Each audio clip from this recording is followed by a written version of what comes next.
Yeah, man. Whatever. And also, if you have a bunch of, if you have anything to jump off to, don't hesitate. Be like, I gotta go or anything. No Yeah, rush. we Oh, we no, no worries. we lingered on the last one a little bit, so we're like, let's try to like just kind of keep it Yeah, moving, Keep them keep it locked about in. 60 minutes. Yeah, Yeah, we'll keep otherwise them locked in. otherwise otherwise it's Yeah. just too much. All right. Cool. Brian, I'm using my they're doing construction on a deck Using your outside my AirPods. window, so I'm just going to use my Yeah. AirPod Yeah. mic. Otherwise, we'll be picking that up the whole time. Yeah. No worries. All right. Let me see here. All right. Let's get this going. All right, welcome back, everybody, to the Phenomenal Fan Podcast, episode number 12. Very special episode, as you can see if you're watching on video, and probably by the title, we have Major League Pitcher Lucas Gilbreath joining us from an undisclosed location because he's not currently working out with the Rockies, unfortunately, and that's due to stuff that we'll get into later on. But Lucas, we appreciate you taking the time, and hopefully we can get you out of here a little bit shorter. We're not keeping you around for too long, but we really appreciate it. Yeah, thanks for having me, guys. I'm Yeah. excited. Yeah. So for those of you guys that don't know Lucas, really quickly, if you do, you probably know him as the dominant left-handed pitcher for the Rockies this year out of the pen. But if you knew anything else about him, or you need to know anything else about him, he's also originally a Colorado guy. And Lucas, we like to talk to guys about just the stuff that's a little bit outside of baseball, because guys see you go out on the mound, they see you on TV, but they don't know how you started, where you came from, and your baseball story. So initially, we like to know sort of where baseball came into your life, how it started for you, if you're a baseball family, if you're the only one, kind of how that whole baseball journey began for you from the onset. Yeah, so for me, kind of an unconventional background, I guess. I was a normal kid, I guess, that played multiple sports. I played a lot of hockey growing up. That was kind of Okay. my favorite sport, and hockey's a very demanding sport in terms of ice time and practices and all that stuff. So I played hockey and baseball most of my life up until about eighth grade or freshman year of high school, and that's when I kind of decided hockey wasn't for me, and it got to be too much. And I don't know how much you know about the hockey world, but when you get towards high school, that's when they usually kind of tell you either need to go to Canada or play for Yeah. a semi-pro team or all that. And I wasn't ready for that. And I honestly don't think I was that good. So, I started to devote more of my time and energy into baseball, and I started to play a little bit of football and basketball. And then my baseball coach in high school freshman year kind of sat me down and was like, "Hey, I think you've got a bright future ahead of you if you're willing to put the time and effort in." And not to say you can't play basketball and football, but I really think you need to really focus on baseball and start to put some conscious time and effort in. And that's when I kind of really devoted my life and career to baseball. And that's when I really was able to kind of make those changes and start to develop at a faster pace and be successful in high school. Nice. Yeah, it's good to know where certain guys start, especially because you talked about you were a multi-sport guy. Might be a little bit unconventional, like you mentioned, with the fact of hockey, because a lot of guys coming from successful quote unquote baseball areas of the country, Southeast, Southwest, California, Florida, those guys don't have that hockey as the other option. It's usually football. So it's interesting to hear that. But another question we like to touch on is, you obviously end up in the major leagues. So was there a point, you mentioned your coach sitting you down and saying, hey, you have an opportunity here to play for a long time in baseball. Was there a point that you personally found yourself on the mound or on the field at any point thinking, yeah, I'm a lot better than these guys, or I'm going to Yeah. be playing a lot longer than some of these kids that I'm facing, if that makes sense? Yeah, I think baseball is a very humbling game, obviously. So there's Yeah. always times when you get beat, but I think towards junior and senior year of high school, and then sophomore and junior year of college, I had some outings and some even innings, pitches, whatever. That I was kind of like, huh, I might be pretty good at this. And I've been Yeah. blessed and fortunate enough to, a lot of baseball. There's genetic, there's hard work, there's luck, there's whatever God-given abilities you have. And for me, stuff kind of lined up, and you put the effort in, and there's definitely outings where I was kind of like, huh, like I might actually be pretty good at this, Yeah. Yeah. and it's easy How to see sometimes. How old were you when you first hit 90, and what was that like for you when you first heard somebody say you hit 90 miles per hour today? Because I know it's kind of faded a little bit. It's there's been an Yes. inflation with velocity, but like Yeah.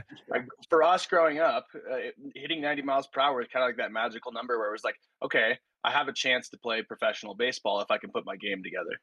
Yes, so I think for me, it was the fall going into sophomore year, or that right at the beginning of sophomore year, High and school. I didn't hit 90 of high school, yeah, Oh, okay. Yeah. Yeah. So you're and I like, didn't okay, hit so it people are like, he's got a consistently, chance. Yeah. but I was like, "Huh, how did I do that? How can I do that more consistently?" And Yeah. it was kinda the focus for me at that point. Yeah.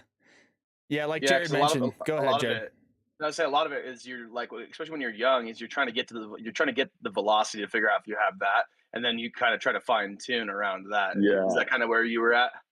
Yes, I was effectively wild in high school, right? And hitters aren't as disciplined in high school, and they're Yep. still learning. And when guys throw harder, they struggle. But looking back on it, realistically, up until like end of junior and senior year of high school, I didn't even have an off-speed pitch. Really, I had a crappy curveball, and you know, I hate to say velocity is the most important thing because there's a lot of important things in pitching. But to be honest with you, and you guys know it as well as I do, velocity is what gets you opportunities, and then Yep. your other things, your other pitches, your mechanics, your command, that stuff helps you get to the next level. But velocity is the only thing that can really get your foot in the door, and as unfortunate as that is, that's just the way it is. Yeah. Yeah, Absolutely. 100%.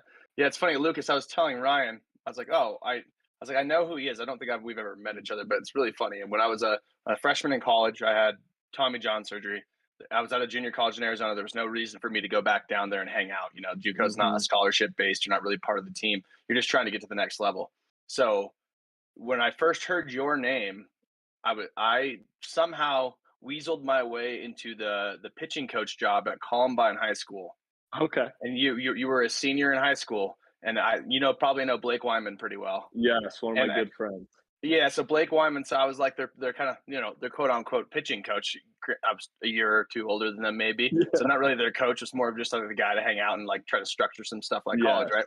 And I remember them saying we have to pitch Blake Wyman, who's a member of the Pirates organization now. We have to pitch. We think like the other team, I forget who it was, Chatfield or whatever, might be a better team overall, but they got this kid on the mound, like this big lefty on the mound, that if we don't throw Blake, we might be in trouble. And I remember that was the whole emphasis. That was the first time I heard your name. This kid Lucas Gilbreath from Legacy High School versus Blake Wyman, two guys that are now minor leaguers, right? Oh well, one major leaguer, and Yeah. Triple Blake A will guy. most likely, Yeah. yeah, Hopefully Blake a will major leaguer he'll probably soon. get the Yeah. call up, yeah, this year. And I've read Yeah. articles about him getting the call up, but it's kind of funny when Ryan said, "Hey, Lucas Gilbreath," well, I was like, "Oh, I know that name." So yeah, That's that's kind so of a funny. funny story from a long time ago, and I guess that coach was right. Coach Gilman was probably right to say he was an okay lefty, two okay lefties, because here you are sitting in the major league Oh, Yeah. now. So seriously. Yeah. What are the cool chances? story. Yeah. So Lucas, you obviously mentioned your success in high school. You get drafted out of high school. You also more than likely have a bunch of offers to consider. Two different questions here, similar concept. Number one, when you get drafted, was there a thought process going into that of this is the position I need to be taken at? Were you even expecting it? Was there a point in the major league draft process out of high school where it would have overcome your desire to play in college? What was that decision like? And then on the backside of that, was Minnesota the number one? Was that a fallback? Was there different college offers there? And what was that entire process as a whole like for you coming out of high school, highly touted, left-handed, throwing pretty hard? Yeah, so the draft thing was kind of crazy because I don't really come from a baseball family. So my dad played college football, my mom was a gymnast. Like, they knew sports, but the draft thing was a whole new concept. And Sure. when they started reaching out, I was kind of at the point I didn't know what I was worth, to be honest with you. And so I kind of made the decision, I want to go to school, I want to get a degree. So when they called, it wasn't even that I didn't have an exact number. I was just kind of like, yeah, you'd have to make it a pretty sweet deal for me to want Yeah. to forego college and play baseball, because especially now knowing how tough the minor leagues is, looking back when I was 18 years old, I was not ready for that. And college gives guys, and not to say college is the right route for everybody, but college gives you some time to mature, learn how to be responsible, learn how to manage your time, learn how to, manage emotions on the field, develop all that kind of stuff. And it would have been hard for me as an 18-year-old to really be successful in minor league baseball. But in terms of the college stuff, I was fortunate enough to talk to a lot of schools, and I wouldn't necessarily say I was planning on Minnesota from the start, because when you think of baseball, you don't think of the state of Minnesota, obviously, Yeah. because it's cold. But I went on my visit there, and just the coaching staff there, the record they have of getting guys drafted, Yeah. the conversations I had there, I was like, this is the place for me, because it was one of the few schools I talked to that the entire time we talked, they didn't mention winning, even though they've won plenty of Big Ten championships and had super regional appearances and all that stuff. They didn't talk about winning. They didn't talk about, what I'm going to be for them next year and if I'm going to start and blah, blah, blah. They just talked about development and how they develop guys and how they prepare guys for the next level. And for me, that was huge, because I think for any college athlete, that's kind of the goal, right? Whether you're at a Yep. JUCO and you're trying to get to a D1, or whether you're at a D2 trying to get drafted, there's 1,000 different routes to get to Major League Baseball. But the biggest thing is the development piece and getting you ready to where you can be successful in professional baseball. And after I heard that, I mean, I think I committed during my visit, because I was just, so excited, and it was so refreshing to hear that from them. And not to talk bad about any other colleges, and winning's important, but that was the first school that really sat me down and was like, we want to develop you. We want to make you the best pitcher you could be. And it had nothing to do with the program. It had nothing to do with wins and losses. And I really respected that. Yeah, absolutely. Yeah.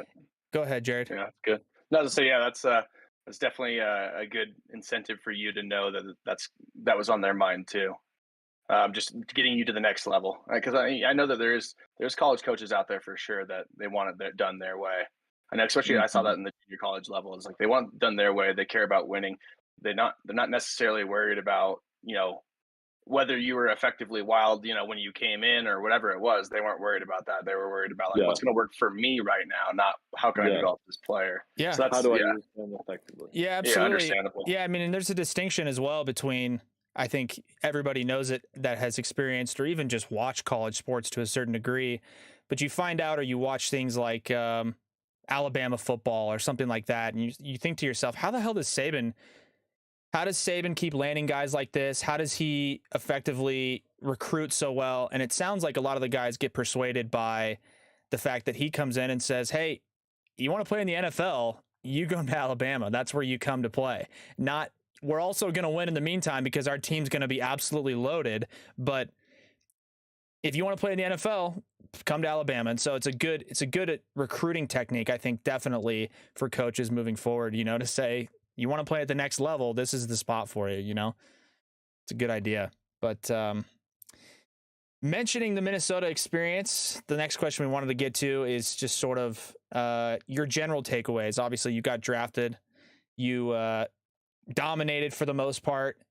Looking at the stats in college, your freshman year, obviously looks like more of a developmental year. Your sophomore year, things tuned up. And then junior year, you really dialed it in. So junior year for you, going in just your entire experience at Minnesota, what did that do for your baseball career? You mentioned the development, maturity, and everything like that. How did that kind of help your baseball career? Yeah, so that freshman year, exactly like you said, it was a developmental year, and that's hard to process. I had some really bad outings, to be honest with you, and I had some good outings. And every time I got done pitching, they kind of tried to talk to you about the bigger picture, right? Like, I think the first save opportunity I ever had in college as a freshman, I blew. I think I gave up 2 runs to blow a save, first ever opportunity. And obviously, as a freshman in college, I was distraught. I was like, what the heck? I suck. I'm not ready for this. And they were like, no, we want to give you opportunities so that when you're a sophomore or junior next year, you can have an idea of what it's like and how to be effective and how to manage your emotions. And so that freshman year was good. It was a lot of learning opportunities and a lot of growing pains because, coming from Colorado baseball, absolutely, it's not exactly the most prestigious baseball in the country, obviously. Yeah. So coming from there, there was an adjustment period for me. So after that freshman year going into sophomore year, I started in the bullpen because, I was always a guy that's whatever the team needs me to do, that's what I'm going to do. And that's kind of the atmosphere you create in college. So absolutely, I got some good opportunities out of the bullpen and I had a good year. And then my junior year, I went back to a starter role, because that's what the team needed to an extent. And I was able to have success there. And there were some growing pains a little bit again, because it's, going from relieving to starting, it's always a tricky transition. But Yep. I was fortunately able to have, good staff around me and good coaches that believed in me to help me kind of push through that process. Yeah.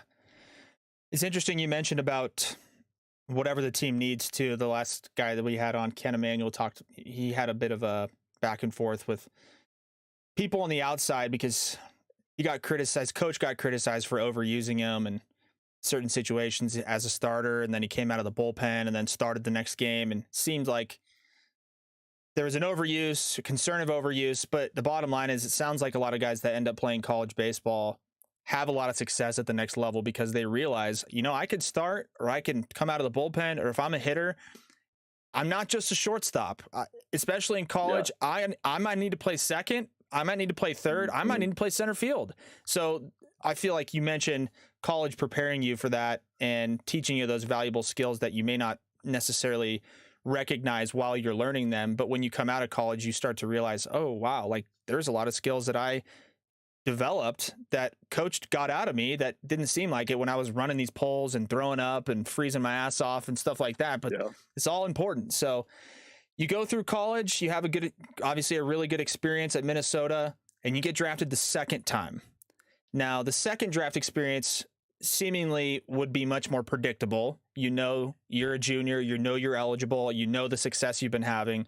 We also like to know, with this question, the draft experience as a second time overall, how that was like for you, and more even specifically draft day and how that went for you. If there was on the couch with the family, or if there was a expectation or anything like that, because you end up getting drafted by the Rockies and you had been previously drafted by them. So was that an established thing? They obviously liked you in some capacity. So how did that whole process go for you, the draft junior year? Yeah. So the draft process is crazy, first and foremost, because there's a lot of teams you talk to and a lot of questionnaires, and draft day in particular is insane, and I hate it. But fortunately, I'll never have to do it again. But there's a lot of phone calls, and calling you, okay, well, you take this, and you say yeah, and then they draft somebody else. And now knowing how the draft rooms kind of work and how chaotic they really are, it makes sense. Because those draft rooms, somebody's yelling a name, somebody else is yelling a name, and sometimes it's just whoever yells the name the loudest. Yeah. But going into it, I wanted to go to the Rockies, and I made that clear to my agent, and that's one of those things. I had the connection. I played on the scout team in high school, and they had drafted me prior to that. And when they finally called, I was ecstatic, and I was like, yeah, absolutely. But in terms of sitting on the couch, I'm one of those people, when I get nervous or I get anxious, I have to be doing something. So I went fishing. And my family was like, no, like, you got to hang out. You got to do this. You got to do that. And after like the third or fourth phone call that I got and didn't get drafted, right after the call, I was like, okay, I'm going fishing. I'm tired of this. I'm done.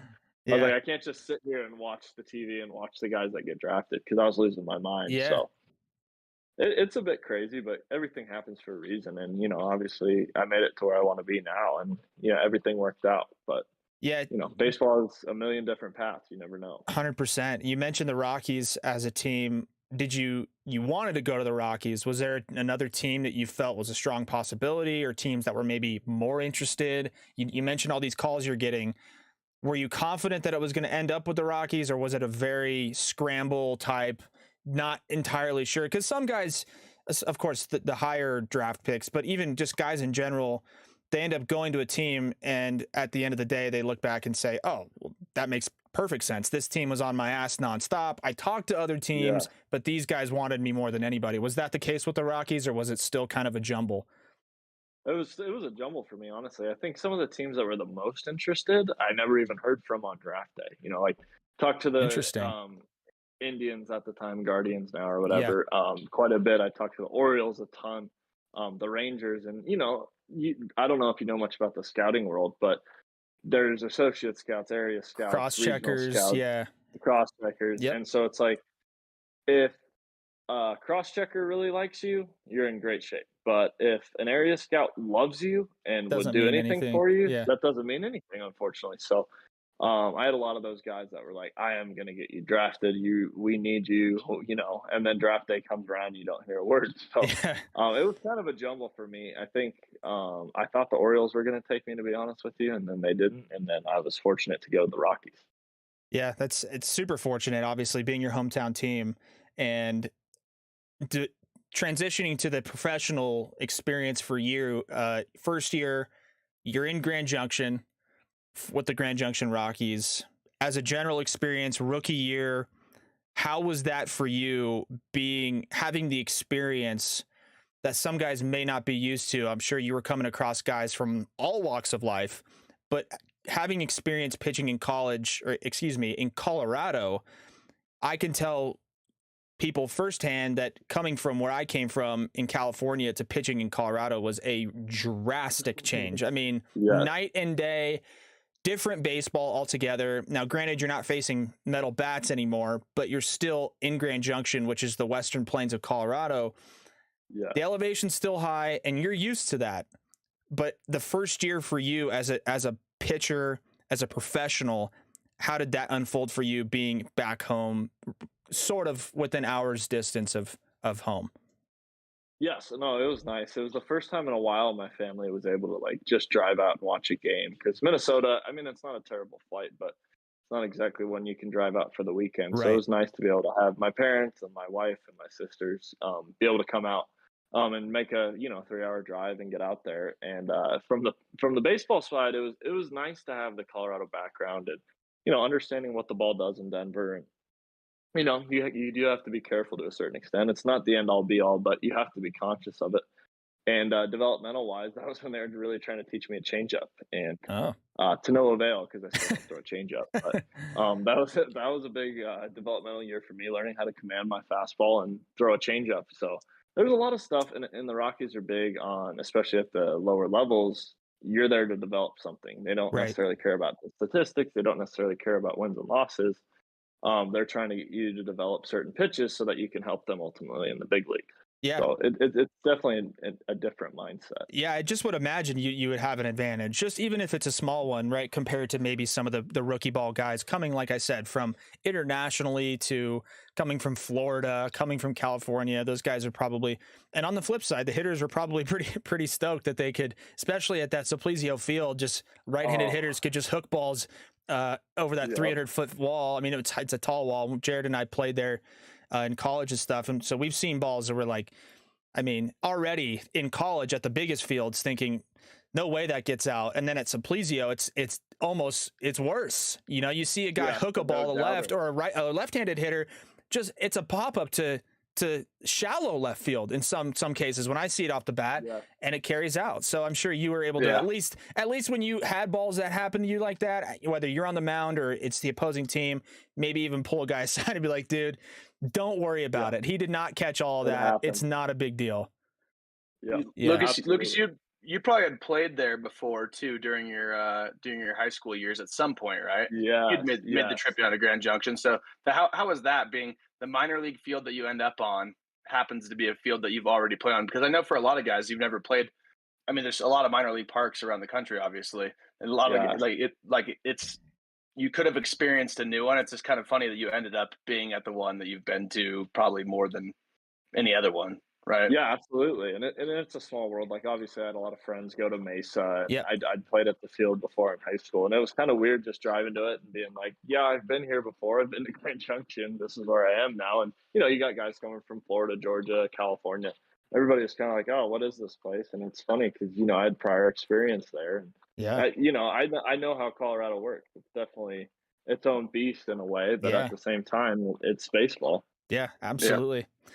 So you finish up in Grand Junction, you get that full year under your belt, you get single A the next year, high A the year after that. You're trending upwards, you're advancing levels, right? Did you feel like you were on the right path after that high A year, 2019? We're feeling good.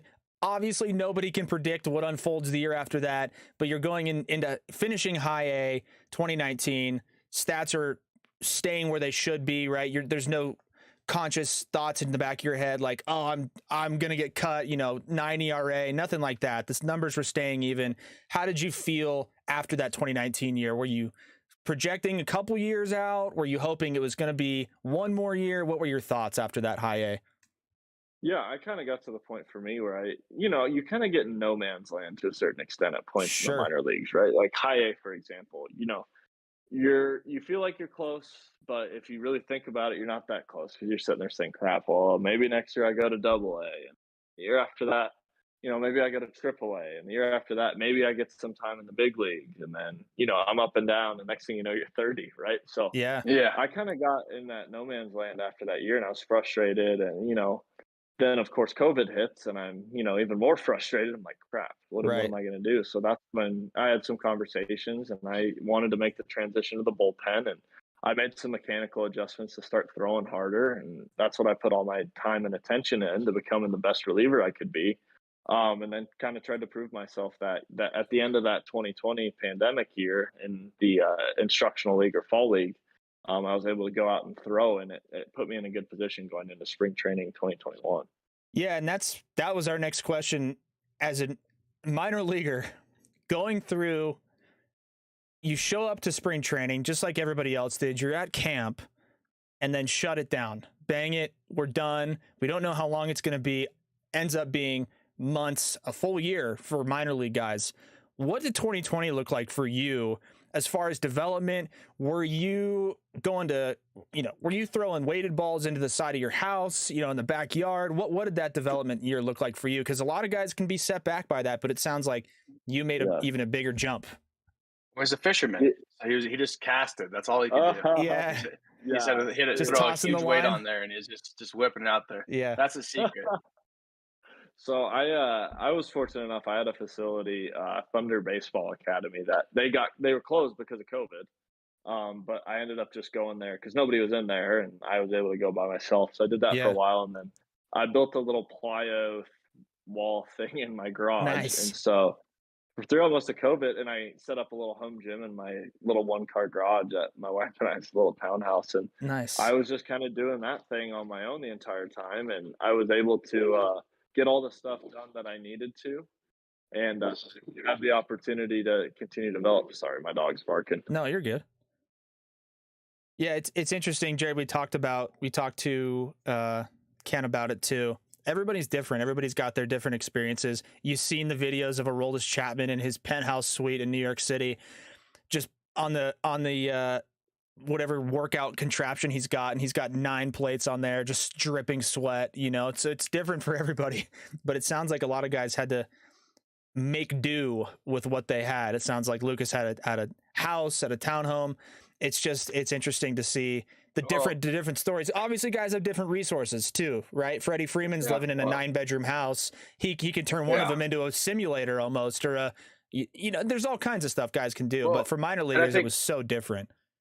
Well, I think as a baseball fan, and as an advocate for the players, for the most part, that's what really, where you really feel the pain, especially with the COVID and now the lockout, is the minor league guys. Because like you said, you seem like you're in high A, you feel like you're close. Maybe I can get in double A, maybe I can get in the majors, but you're not really thinking as on the outside perspective for a guy that hasn't made it to the major leagues and is kind of uncertain about what that's going to look like in terms of making a living. You're just taking years out of little chunks out of their career, the time that they have to build a life for themselves, because hopefully Lucas, hopefully you continue to succeed out of the bullpen, have a big contract, and really sets you up for that next stage as well. Yes. So when the minor league guys aren't having that ability to have get closer to that contract, that's where I get pissed off, and that's where it hurts as a fan of a player. You know what I mean? So yes, absolutely. And I think that's the hardest thing. And even with the current lockout stuff, it's there's not a whole lot you can do for the minor league guys from a legal standpoint, which sucks, because I'm a big advocate, and it's hard to get those guys.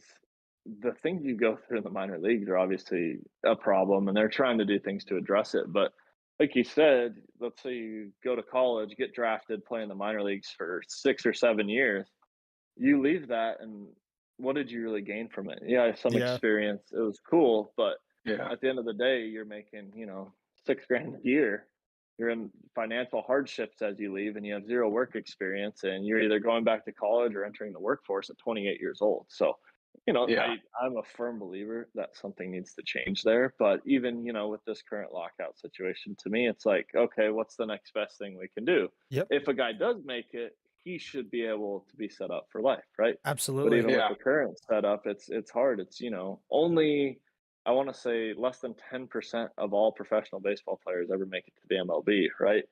And so you take the low percentage that actually make it to pro ball, and then you negate that even more to get to the MLB. It's such an uphill battle. And I think Yeah. the experiences I gained from the minor leagues and the friendships and the connections I made were awesome. But from a professional and career standpoint, you almost end up being behind because you tried to pursue your dream for a few years. Sure. Yeah. Well, and obviously you should, because it can become very lucrative, as we all know. But yeah, that's one of those things. It's like, you could have been, any minor leaguer could have been that might make it up to the major leagues. Well, that now they're in a position when they're negotiating their contract, they're likely 2 years older, basically. Well, not saying that this year's a wash. I'm just saying the COVID year, if you didn't make it up, was basically a wash. And this year just being delayed, it's got to be like, after just going through the COVID shit, like it's got to bring some sort of anxiety to the minor leaguers from the professional standpoint. So definitely feel for you guys, for the minor leaguers there. Luckily, you made it up last year, but luckily. you made it up last year, but I'm rooting for you guys here, obviously. Yeah, so. well, and we'll get to the lockout here shortly, but the last sort of stint before the big leagues was you missed 2020, and then 2021 you start and make the jump, huge jump to AAA. Albuquerque, for those that don't know but are listening, and it sounds like you only got 2 games under your belt before the initial call ended up happening, but even Albuquerque itself, for the Rockies, actually is probably the best possible place for the pitchers to go and be right on the cusp of that big league roster, because a lot of guys come over in free agency, or they come straight from AA or even lower than that. And Albuquerque, for those that don't know, is super high elevation. I think it might be higher than Coors Field, if I'm not mistaken. Yep. So you obviously didn't spend a lot of time there, but how did that jump occur? How did you find out, hey, AAA is where we're going to have you this year? Was there something you did to prove them? Was it camp for you? What was that transition? How did that jump happen so quickly? So weirdly enough, because the minor league season was delayed, I actually made my MLB debut before I made my AAA debut. But yeah, we were at an alternate site, I think, for the month of April or whatever, because minor league season was delayed. But going through camp, not to say I was oblivious, but I was just kind of happy to be there. And, I was working hard and trying my best. And I started watching, and they make cuts about every week during big league camp. And you see guys get optioned down, and more guys get optioned the next week. And then I'm starting to get to the end, and I'm like, it's like March 28th at this point. I was like, wow, I still haven't been optioned. Like, that's crazy.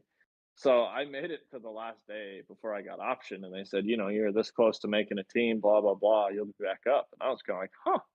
So, I mean, I think I threw pretty well in camp, and it was some good opportunities to get some reps. And I think I kind of proved that I was either close or I was ready. And so I got to throw out the alternate training site. I think I only threw there a couple times because I was up and down a little bit in April.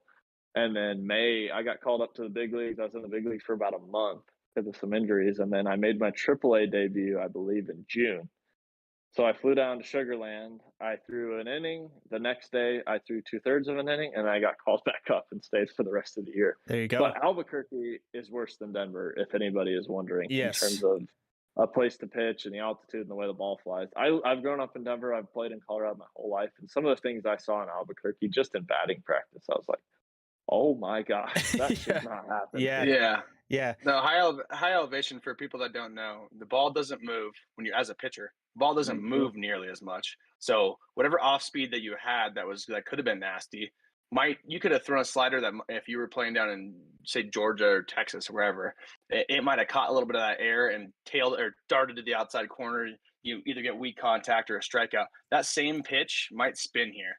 And move, a half inch, quarter, an inch and a half, and then when they do make contact, there's no resistance to the air, so that ball's going to fly further. So when people want to talk about like why elevation, if you don't understand elevation, obviously the ball goes further, but nobody really talks about the pitching side nearly as much because it's not as sexy to talk about. But pitching for the pitchers, no humidity as well, like doesn't help with the gripping the baseball. So Colorado, high elevation, Colorado pitchers, dry, like that dry climate is just, it's literally hell for a pitcher in every aspect that you could think of. So absolutely. And that's a hard transition.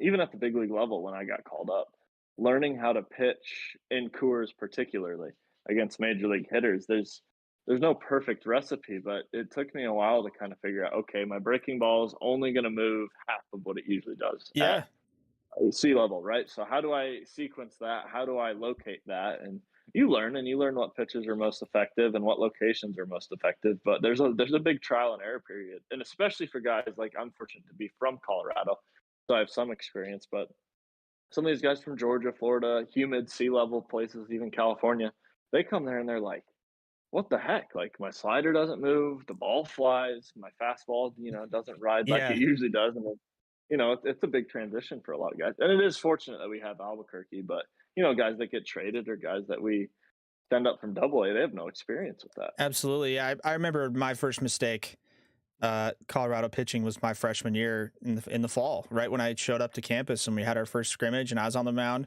and threw a ball probably about letters high, and a kid sort of got on top of it, but hit it up in the air. And I made the classic pitching mistake of pointing at it.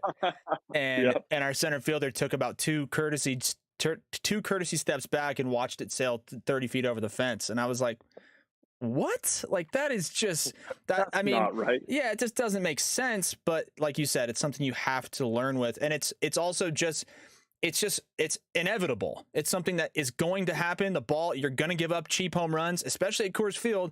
You're going to give up, you're going to make a great pitch and you're going to fist the guy. And because the acreage in the outfield and how much ground these outfielders have to cover, ball's going to drop in front of them too. You're going to say, man, I should have 2 outs right now. And instead I give up a double and a 2-run shot and my ERA looks like shit. But at the end of the day, you're making good pitches, and it's unfortunate. It is what it is. But you mentioned getting called up. It looks like here you got the call, but didn't actually, you got up and down, up and down. The actual call-up debut process is different for everybody because some guys get the call and then they're in. And it sounds like that was the case where you get called up and then you came in right when you got called up, but the second or third, or, a lot of guys are just bouncing up and down like crazy. And as a pitcher, it's even more difficult because you're in the bullpen. You don't know when you're going to come in. You don't know how the game's going to unfold. We just talked to Ken Emanuel. He got called up in the first day. He got called up. He got thrown in with 1 out in the first inning, and he had no idea that was going to develop for him. So for you, the call-up process was a little bit more sophisticated, but when you actually make your debut in May, you obviously had a ton of family there. You had everybody ready to go. How was that debut, first outing in the major leagues, family there? How did it all unfold? You had been up previously, so you had seen what the clubhouse looked like. You knew the processes going into it, but coming in at Coors Field, at your home field, family's there. How did that all unfold for you? Yeah, so fortunately for me, and this is great, I gave up a home run the first pitch I ever threw, right? And, everyone's like, oh my gosh. Josh Rojas, Yeah, and I thought it was funny because it's like, especially as a relief pitcher in Denver, I'm going to give up my fair share of home runs. So I didn't take much to it, but, I wasn't as nervous as I thought I was, because the big thing for me, especially in the big league, especially with the 3-batter rule now, is once you get sent out there, you're kind of on your own island out there. Yeah. And there's no, especially my first couple outings, when it's not garbage time, but when you get into the games, you're up 10 or down 10 or whatever, they're not pulling you. If you give up 17 runs, they don't care because we already listed by 10. So you get out there and, you're out there on your own and you're figuring it out, baptism by fire, I guess. So that first outing was good for me, though. I pounded the zone and I was able, I gave up a home run. I got ambushed. Welcome to the big leagues, I guess. But after that, I was able to make some pitches and get through it. And it was good to get my feet wet. And then how'd you feel jogging out there? Tell us what that jog from the bullpen, jogging out to the mound, what it feel like? Because quickly, you had pitched I'm assuming at Coors Field at one point or another in high school. Did you guys have any high school games there? So again, another incredibly unique experience where, granted, it's not the same circumstances, but you had been on that field and played in a competitive baseball game before. Tons of guys, anybody on that roster, unless they're from high schools in Colorado, probably didn't have that experience. So were you familiar at all? Were you thinking, oh, I came out of the bullpen? Maybe you started in high school. We don't know, but you're familiar with it. So yeah, the jog out of the bullpen, what was that like?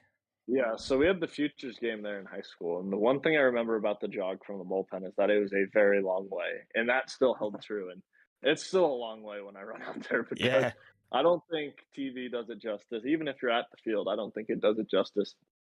Really how far the jog is from the bullpen to the mound.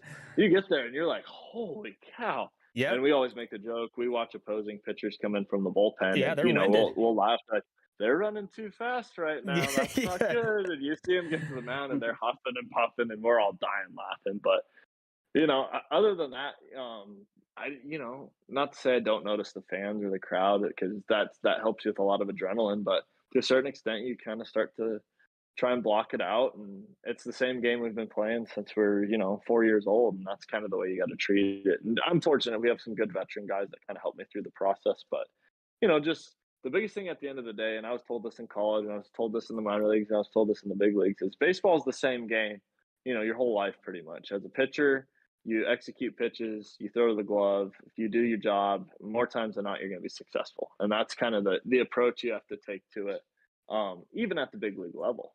Yeah. Yeah. Absolutely. Yeah, I just know that I think for like the younger fans that follow Ryan, especially on some of like the MLB The Show stuff, and that feeling just from playing Road to the Show on MLB The Show, that moment when you finally make it, I think people just want to be in your shoes and like understand was your mouth dry, was your heart beating a little bit faster, or had you kind of been conditioned with being in AAA and like, would you kind of like condition yourself like working up to that big league call up where you start to be, even in college, probably bigger crowds and kind of get used to like the hoopla of everything, rather than, guys that never really make it up too far in their careers. Right. So would you say like you had a crazy adrenaline rush in comparison to like any other time that you've been on the mound at least? Yeah. So as a reliever, what was weird, I had the adrenaline rush of a lifetime when I was warming up, right? In the bullpen, I was probably throwing 105. The adrenaline's pumping and, I almost threw too much and, wasted all my energy in the bullpen. Yeah. But once I got out there, I almost had to like calm myself down because I had thrown so many pitches in the bullpen. I had so much adrenaline when I was warming up in the bullpen. By the time I actually got in the game, it had kind of worn off almost because I was like, holy cow, I am tired. I need to focus. I need to throw pitches. So to a certain extent, it's surreal, not to use the cliche, but you almost don't even realize it until sometimes after games, I'd be walking back and looking around. I'm like, oh, this is unbelievable. This is so cool. You play in LA and you're walking back from the bullpen, and you're like seeing all the people and people yelling, you're like, wow, this is awesome. Or Wrigley or some of these famous places. Yeah. Like I'm in the big leagues. Like this was the dream. So that's awesome to hear, man. Yeah. They mentioned that too. You hear guys on MLB Network, they break down maybe even like the higher ranked prospects or the guys that are having a lot of success or the number one guy that they're going to be calling up and there's all this hoopla. And they talk about, well, we're projecting him to do this, or we hope he does that. And then you hear the big league guys that are the analysts saying, maybe if a guy struggles early on, or he doesn't have quite the optimal first week or two in the big leagues, you hear him say, it's different when you get up there. It's the same baseball game, but you haven't played anywhere with 3 decks. You haven't played anywhere with Dodger Stadium, 40,000 people, hoping that you do as bad as you possibly can. They hope that, like in the minor leagues, I don't know the experience, not having played there, but I'm sure a lot of those games, midsummer games, they don't hold nearly the weight as a major league baseball game does. So the fans, even if you're you're an opposing player, opposing pitcher coming in, they're not heckling, not even in the bullpen. They probably don't have the access. The Dodger Stadium fans are staring right over the top of you, looking at you, or Wrigley Field, you're throwing underneath the bleachers, and then you come out and they are like, you could feel, some guys say they feel drops a beer hitting them on the way out and shit like that. And so it's just, you're not ready for that. A lot of guys, and even more so bigger market guys, that you go to big market stadiums or big market teams, or you're intimidated, and then you throw all that on top of it, and you got to get on the mound, and your first guy you get is Max Muncy or Bellinger or something like that, and you're like, what the hell am I supposed to do here, you know? But it sounds like that wasn't something that you were unprepared for, but you also had those moments where you were thinking, you know, this is pretty awesome. Yeah. And the biggest thing I tell some guys, like, you know, guys I'm buddies with that are in the minor leagues still, or even young kids that ask about it, it's like the only thing that really prepares you for the big leagues is the big leagues, because there's nothing quite like it. There's nothing like the stadiums. There's nothing like the hitters. There's nothing like, you know, the circumstances and the pressure and all that. So, you know, there was definitely a learning curve when I got up there of being, you know, how do I pitch in the big leagues? How do I be successful? How do I manage emotions? And that's the biggest thing is, you know, AAA is great, but nothing's going to prepare you to throw to Bryce Harper or Juan Soto like throwing to Bryce Harper or Juan Soto. So that's the hardest thing. Is the only way to get better is to get reps. And you know, a lot of times when you're getting those reps and learning, you get punished, and you got to learn the hard way, unfortunately. You know, you can't miss 0-2 pitches. I learned that lesson in my second appearance. You know, I got Brandon Crawford 0-2. I thought I was, you know, I had it all figured out, and I threw an 0-2 pitch about 2 inches from where I wanted it, and he parked it in the seats. That's not good. It's a different experience. But when you, just wrapping up kind of the big league experience you've had, you were up there for a full year. You have come across a lot of guys in your minor league career, coaches, players, teammates. This is a question we like to ask as well. But was there a guy in the big leagues, having the extended amount of time that you spent up there, that you felt like was more influential, maybe just even in lighthearted case, maybe a favorite teammate, a guy that came in and lightened the mood? Was there anybody in the bullpen, whether it's, you know, Daniel Bard, a guy who's had the experience, or anything like that, that like really you felt helped you out and was able to give you that sustained success and keep your heartbeat a little bit lower? Well, I was fortunate. There was a lot of guys we had: Robert Stevenson, Carlos Estevez, Daniel Bard. But Bard was the biggest one for me. I was lucky enough; they put his locker right next to mine. Nice. So I was able to, you know, sit next to him every day, and he was awesome for me, especially as a guy that, you know, he was throwing in the 9th inning for the Red Sox, and then he took 7 years off of baseball, made a comeback. The dude's been through it all. So, you know, anytime I had questions, anytime I had, you know, was feeling bad about myself or didn't know what to do, he was always there to help me out, give me advice, you know, walk me through what his thought process was and what he knows. And, you know, it was awesome to have him. Yeah, absolutely. Yeah, for real. I mean, that's talk about a mentor. Seriously, that's a guy that missed 7 years of baseball because he didn't get he got the yips. Yeah, pretty much. Comes back and gets closer role. Was he the comeback? Yeah, was he like the comeback player of the year? NL in comeback MLB player of the year. Yeah, NL comeback player of the year. Yeah, talk about a guy to learn from. Yeah, that's definitely a guy that'll help you through the mental side of baseball, which is such a huge part. So that's pretty cool, actually. Yeah, it's seemingly even you find more so guys don't necessarily. Of course, you gravitate towards the guys that have more success, guys that are better. There's tons of guys on the roster that have been up there forever, and it's just another day at the yard for them. But guys that have maybe gone through a little bit more adversity, maybe more calls, ups and downs. You mentioned Stevenson and Estevez. Like, those guys have come out of the bullpen and, like you said, been baptized with fire and just had to go out and just eat innings a lot of times, especially being how pitching is in Colorado. They got to come in and just throw and give up home runs. And while the fans are sitting there with their beers in the rooftop thinking, who the hell is this? Like, this sucks. You know, Stevenson again. Yeah. It's like, you don't get it, man. Even Stevenson's throwing 100 miles an hour and getting like balls are just getting shot out of a cannon off of him. And you're thinking the casual fans like, man, this guy, it's like just so different. But these guys go through it. They have the experience. They have the adversity. And then Daniel Bard, I mean, again, talk about maximum adversity. The guy pretty much forgot how to throw for a long time. And that's, you know, such a detrimental thing to a lot of guys. What ended most guys' career, it looked like his career was over. And then he comes back and just starts shoving again. It's seemingly a very easy guy to glance off of when you're struggling yourself, thinking, well, it probably could be a lot worse. I probably could forget how to throw or something like that. And this guy's been through a lot worse than me. So I'm sure that was a nice luxury more than anything. Yeah, no, he was awesome to have. And, you know, a lot of these guys, like you said, they've been through it all. And, you know, having those experiences and being able to relay that information and even make a rookie feel like, sometimes you get out there and you're like, I suck. And just hearing from other guys like, no, this happened. Same thing happened to me is huge for your mental psyche. Yeah. Oh yeah.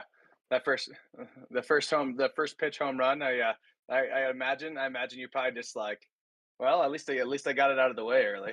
Yeah, seriously. It's not like Seriously. not like you got like a streak. Well, he has the longest streak of the career of not getting up a home run. And you're just worried about Yeah. it the whole time, something like Yeah, that. and it's But one of those things, like, I was never gonna go my whole career without giving one up, so, yeah, I was like, "Oh, got it out of the way, sweet." Yeah. yeah, Nice. move on.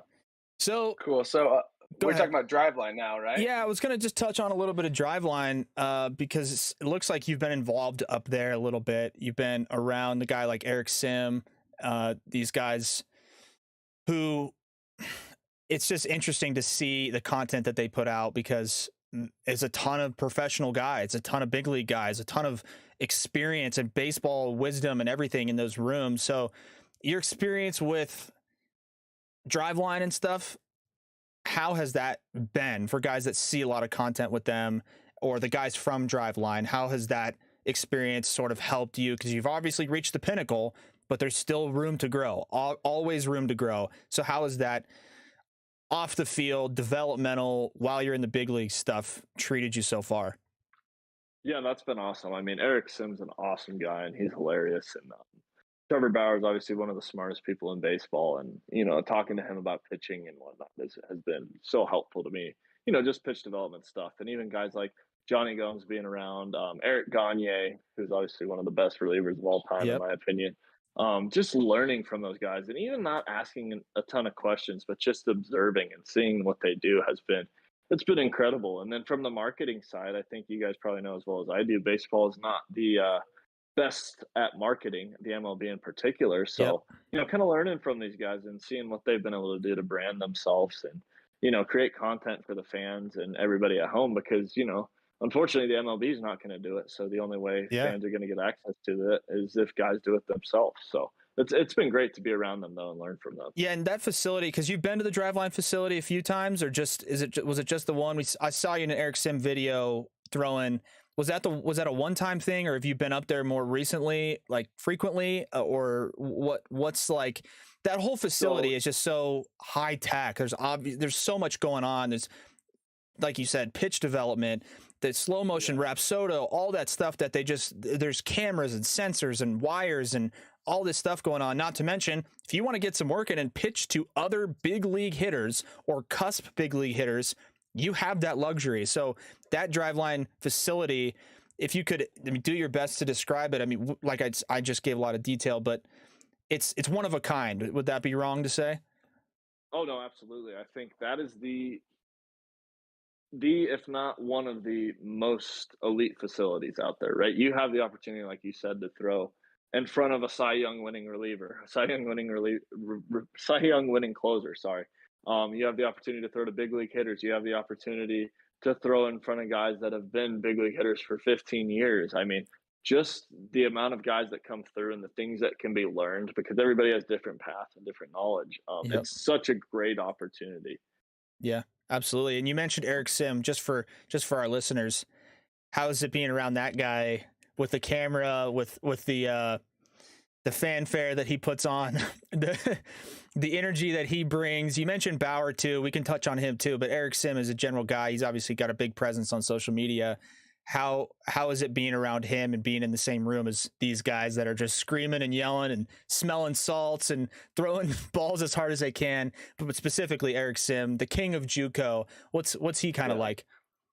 Oh, he's awesome. So I don't know if I'm allowed to say when, but we'll have a video. I have a video coming out with him at some point, Nice. so that'll be pretty entertaining. But I'm more of a laid back guy, and it's definitely a little change of pace to be hanging out with Eric. And I have a facility in Denver, and it's very laid back. And I throw my bullpens, and we'll hype guys up a little bit. But being around Eric is definitely a different beast. But it's kind of refreshing, and he brings the energy. He's always got good vibes, even if he's talking crap. He means well, and he's got good intentions. And it's nice to have a guy like that around, to bring the energy, to help you stay motivated, to, kind of get under guys' skin and mess with them. And kind of create a competitive atmosphere when, things get a little monotonous sometimes, especially in a time like this when we're locked out. Absolutely. Yeah. Yeah. And has he taken any at bats off you? Again, I don't know if you want to spoil any potential content, but is there a pitch where you're thinking Eric Sims in the box, washed king of JUCO? I have him 0-2. I've blown 2 heaters by him. Do you go back foot slider? Do you go back with a fastball? Have you given up anything? Because we all know if you gave up something pretty significant to him, he will never let you hear the end of it. Yeah. So knock on wood, as of right now, Eric Sim is 0 for 3 off me with 2 punch outs. So there you go. That's there it. You go. That's it. So I got to be careful because he gives me crap because I posted a video and tagged him a while back and punched him out on 3 heaters because I got that exact situation. And I was like, I know I can get him out with the slider here, but I have to throw a heater. Yeah. Because I just want to be able to say I punched him out with the heater. And, he gives me a hard time. He's like, oh, if I get you, you just wait. He's like, I'll be posting that for years. Like, I know you will. Yeah. But he's a good dude. That's awesome. It's good what he's trying to do for the game. Yeah. Helping, get more content to fans and give people more access to kind of see what goes on. Because, most people have no idea what a big league offseason is like and what guys work on and what the atmosphere is like. Absolutely. And you mentioned the monotony of Major League Clubhouse sometimes. Of course, the guys are trying to go out and win. But we mentioned in our last podcast, we had a buddy we played with in college who got picked up as a free agent, found his way actually up to AAA in his first year in pro ball, more so for just developmental sake than anything. It wasn't a huge hope, but he was up there as a fifth-year college guy signee. So he's similar age to a lot of these guys, but he's a brand new face. He showed up to the spring training team. He was just on the bench hanging out, essentially their third string catcher. And he had an experience with a guy in AAA that he didn't know very well, who ended up recording a productive out, whether it was moving a guy over from second to third on a ground out or a sac fly or something of that nature. And the guy came back into the dugout frustrated that he didn't do more.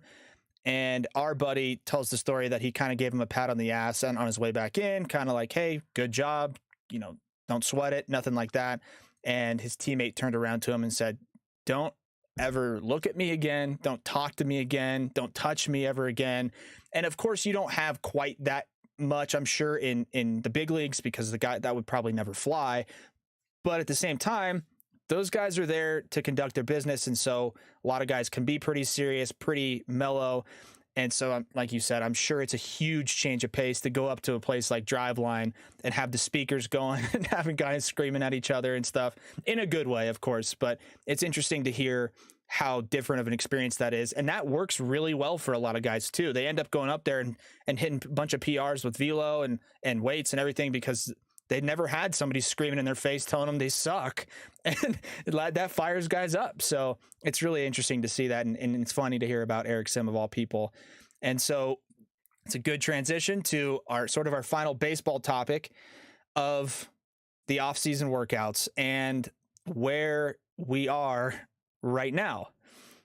We are obviously locked out. Didn't sound like for a small second there that we were going to be. We end up being locked out. Anybody who knows anything about baseball and the way that this lockout is unfolding, I would assume that a large majority are on the side of Lucas and the rest of the players. For the MLB lockout, as a foundation setter, how are you staying ready? How are you getting yourself prepared? Because it's not going to be, they signed the deal, we need you in Arizona tomorrow. It's going to be a little bit of you'll have a couple days, I'm sure, to get down there. But how are you being able to stay ready? Are you in Arizona? Are you staying in Colorado? Is there different for everybody? But for you, what are you doing to keep yourself mentally and physically ready to play in the big leagues? Yeah, so for me, it's been, it's not hard by any means because it's my job to a certain extent. But I'm down in Arizona, and I've been throwing some live at bats to whatever guys we can find, right? Some minor league guys, some 40-man guys, big league guys, whatever they are. But to a certain extent, yeah, it gets tough because you psych yourself up all off season for the season, right? You're getting ready, and your main goal is I need to be ready to go for the season. I want to have a good season. I want to jump in, ready to rock, ready to get better, ready to win games.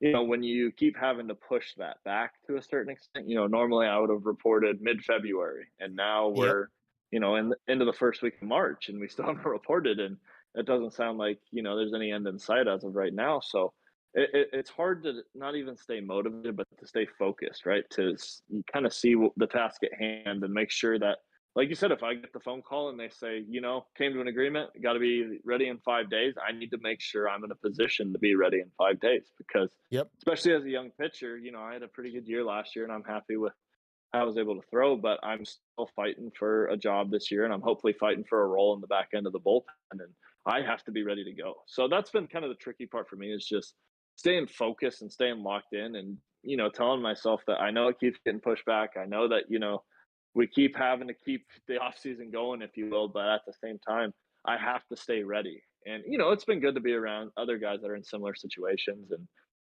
talking to guys and understanding everybody's kind of on the same page about where we're at. So it's been hard, but it's been manageable to just, at the end of the day, it's my job and I have to be ready to go whenever they call. Absolutely. Yeah. That's a good way to approach it. Definitely. Yeah. Because I mean, what else are you gonna do? Exactly. Yeah, I have no control. They say wish in one hand and shit in the other one, and see what one fills up faster.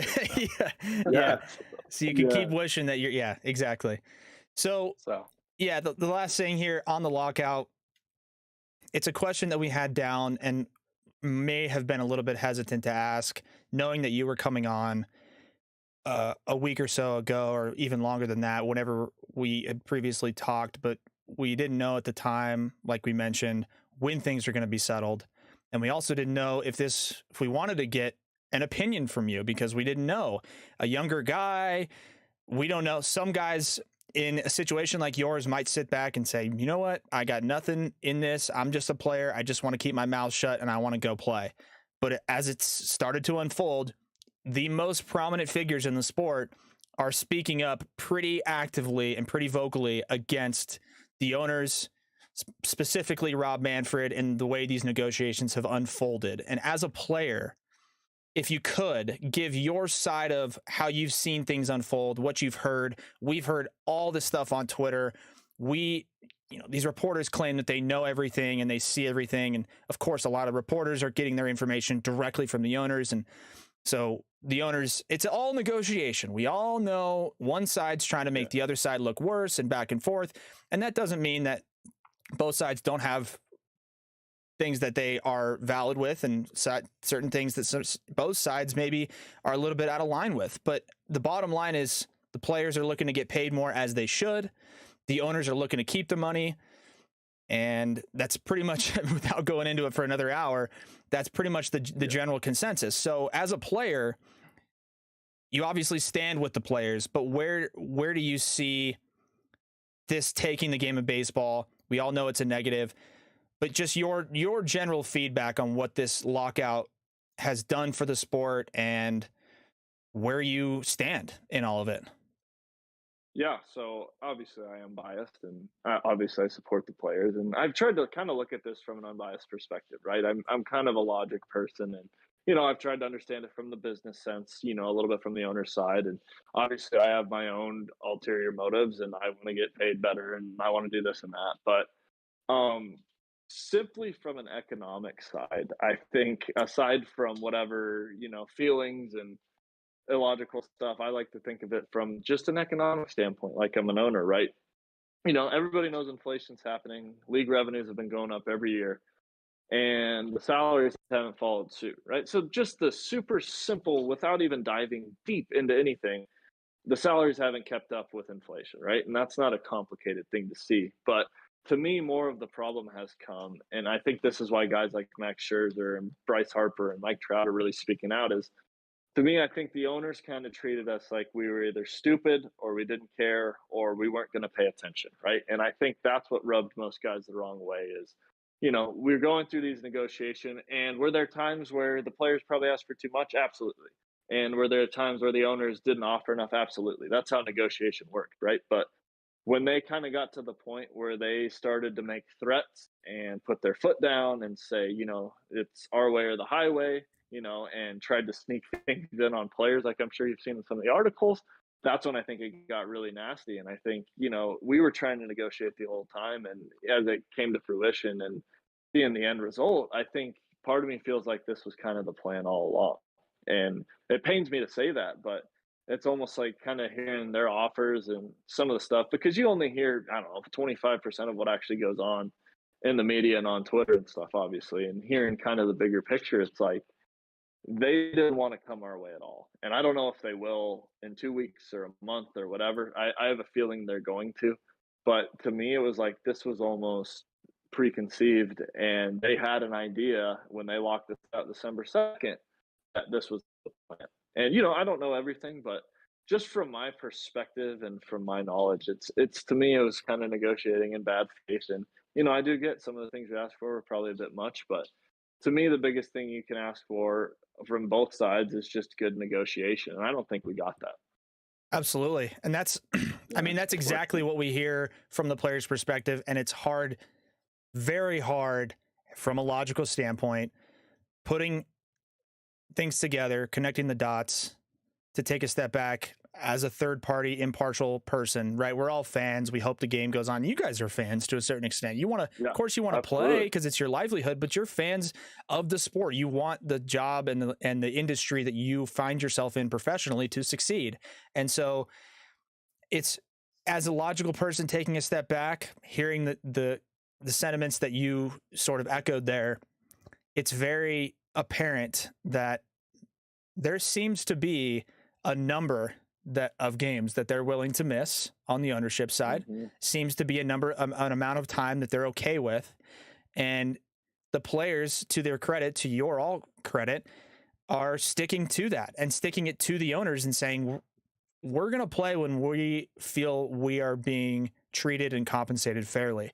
And until that happens, we aren't going to play. Is it really unfortunate for the fans and for everybody else? Of course. But in the long term, it's hard to look at it. I mean, you can see here in my background, I got a Padres thing up, being from San Diego, diehard Padres fan. Again, I hope you personally do well, but hey, you can do well in the 7th and then, maybe somebody else, I don't know, whatever the case is. But more so, as a fan, I look here and I see my Padres stuff and I'm a diehard. Padres are on their way up.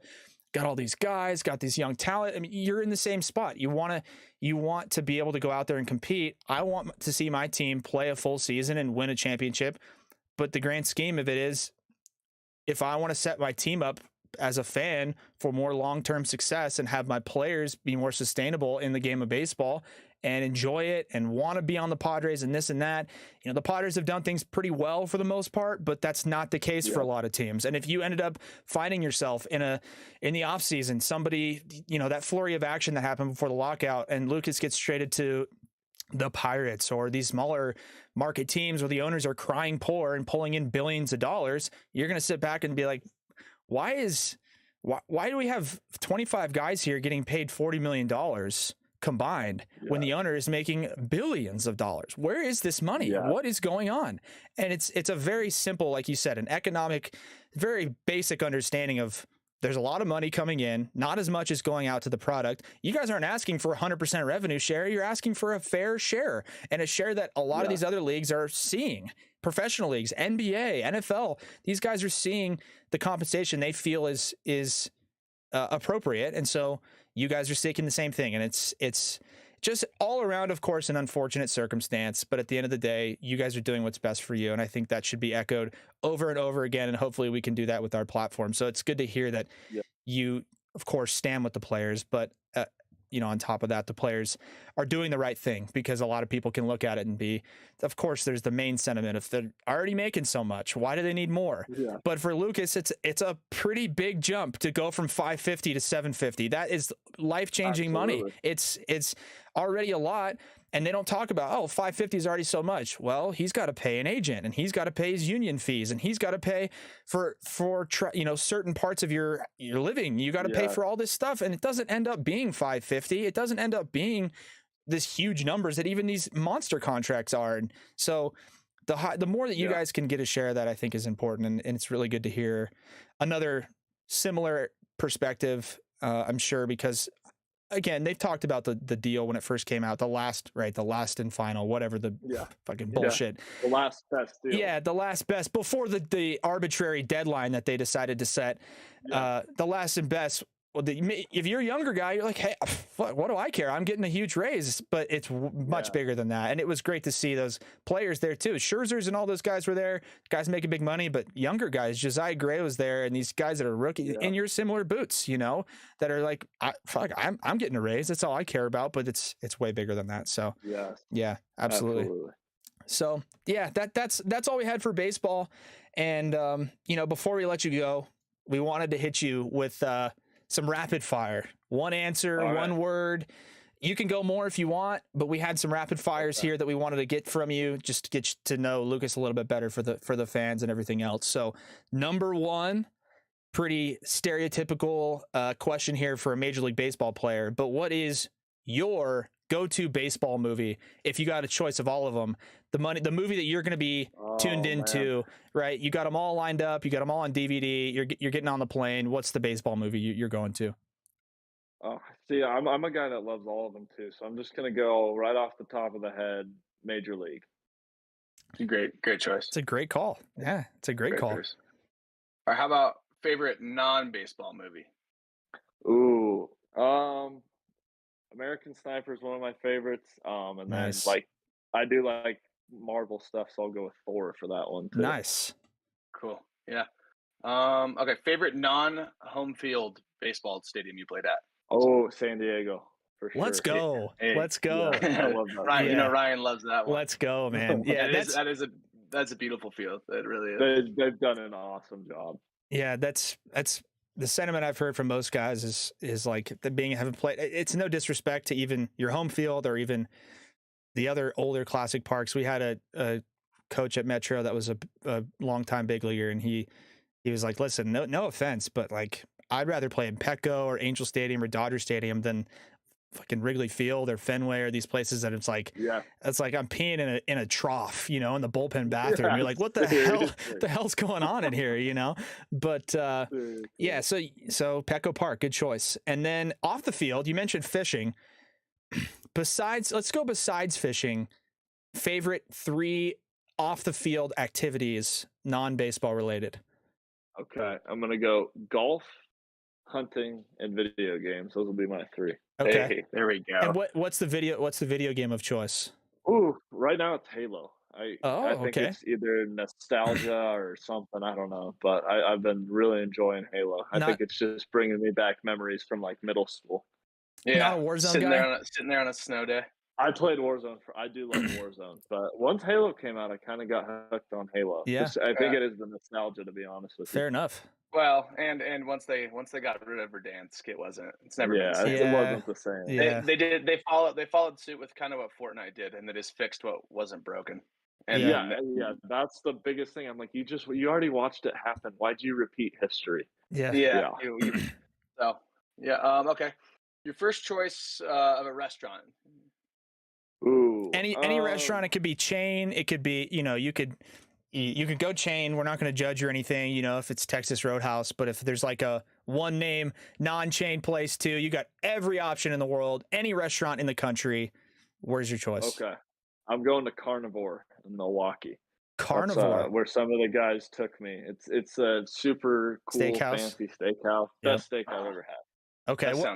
So then what's the steak you get if you have your choice of cuts, and also how do you like it cooked?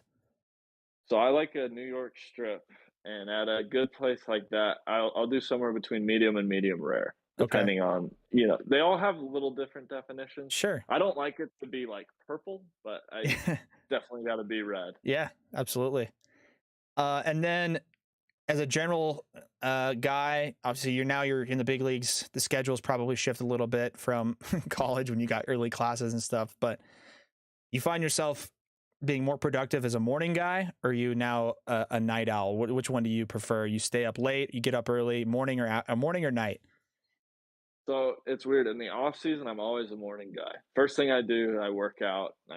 Before I even eat, before anything, like that's my routine. And then once the season comes around, I am totally a night owl. So I kind of flip a switch just because I have to, almost, because, you know, most of your games are getting done at 10 or 11 o'clock. So you have to be a night owl. Absolutely.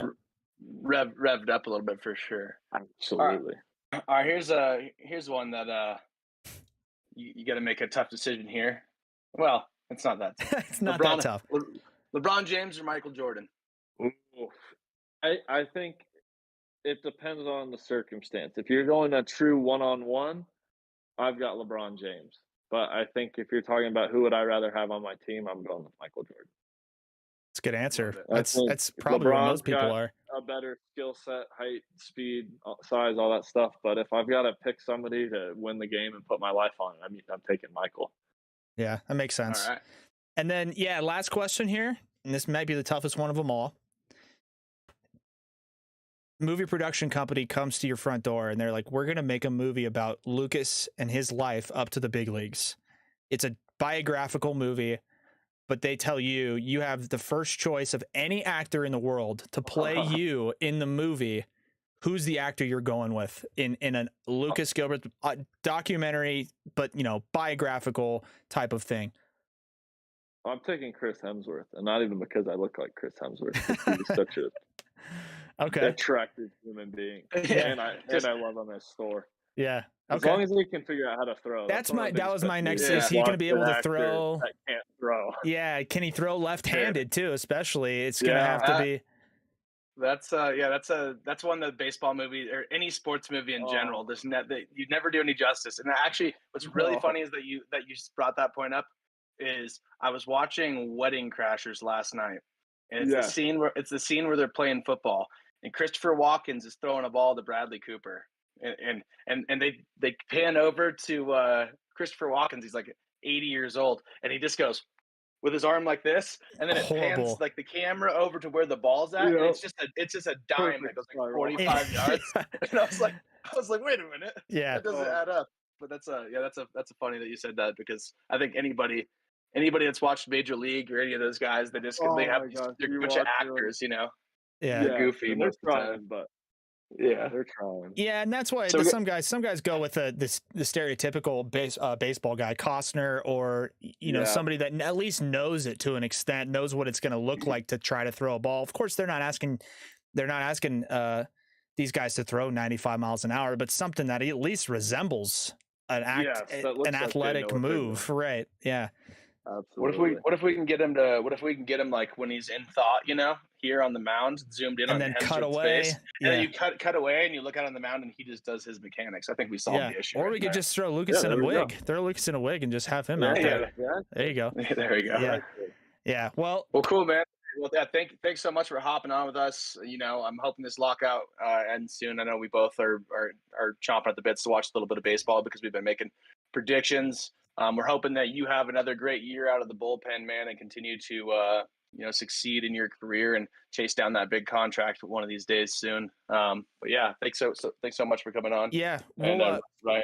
Yeah, we'll put you on the list. We're starting a list here of we're the phenomenal fan with PH, so we'll put you in the family, but the PH family. So Lucas is in the family now, and we've got 2 big league guys in there, and we're Colorado guys, so we'll definitely be stopping by at some point, at least to just say what's up. Probably 3 or 4 tall boys deep in the 7th or 8th inning when he's coming in for a 2 runners on first and second, no outs with Will Smith, Max Muncy, and AJ Pollock, and he's gonna have to just wiggle his way out of a 4-3 jam. But yeah, we'll come stop by at some point. Hopefully, keep us in mind, but we'll keep you on the list of guys we're rooting for no matter what. Even if it is against the Padres, we'll find a way to make it work, I guess. So yeah, man, thank you very much for taking the time out of your day and talking to us. Best of luck, not just for baseball, but for the players in general. We get the best deal possible, hopefully sooner rather than later, but however long it takes is what it is. So thank you guys for listening.